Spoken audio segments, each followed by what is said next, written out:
Je vais bien sûr commencer l'année par un de mes coups de cœur de la rentrée de janvier. C'est La Patiente du jeudi, publiée aux éditions de l'Antilope. L'auteur, vous la connaissez très bien, car elle a une chronique depuis longtemps sur cette antenne, c'est Nathalie Zadge. Vous connaissez sans doute aussi ses nombreux essais sur les enfants de survivants, et les enfants cachés, et les psychologues bien sûr. Mais avec La Patiente du jeudi, elle passe pour la première fois à la fiction, ce qui lui permet une grande liberté et une totale inventivité, vous allez voir ça. De quoi s'agit-il ? Au départ d'une jeune femme, Mona Rose, qui, depuis son adolescence, est sujette à de crises d'angoisse absolument affreuses et inexpliquées. Pendant ces crises, elle crie, elle se débat, elle parle une langue étrange, elle devient violente, elle agresse les personnes qui se trouvent près d'elle. Comme vous l'imaginez, ça n'est pas idéal dans les histoires d'amour, et qui, les unes après les autres, foirent, on peut le dire comme ça.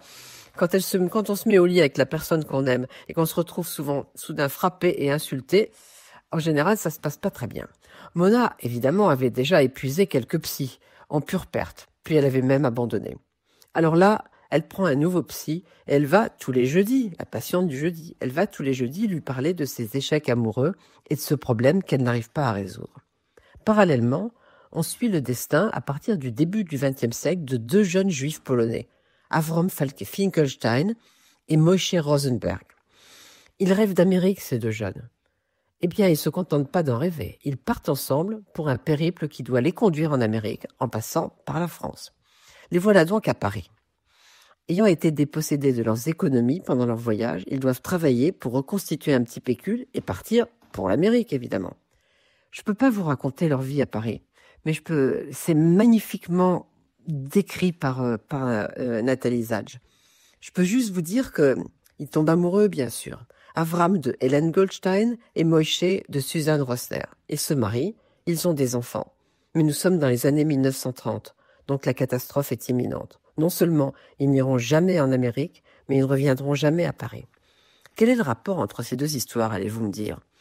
C'est Mona Rose, bien sûr. Mais Mona Rose, elle ne sait rien de la Shoah. Son père ne lui a rien dit. Son père, qui a quitté sa mère assez vite, n'a jamais rien raconté. Elle sait à peine que le père de son père était juif. Alors, est-ce que ces crises ont un rapport avec cette histoire ?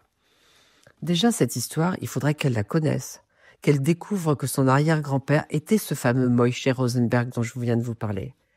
Elle va au mémorial de la Shoah, elle parle avec d'autres auxquels on a aussi tout caché.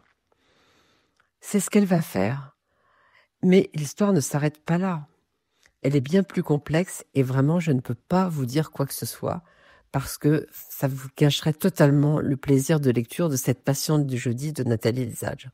Juste un dernier mot. Allez donc voir vite la passionnante exposition sur le D-Book Hommage. Et il vous reste juste quelques jours pour ça. Ça finit vers le 22 ou 26 janvier, je ne sais plus. Mais ça vous permettra de mieux comprendre la Patiente du jeudi de Nathalie Zadge. Je vous rappelle que c'est publié à l'Antilope et que ça va vous tenir. Vous n'allez pas pouvoir le lâcher. On commence à la première page et on s'arrête à la dernière.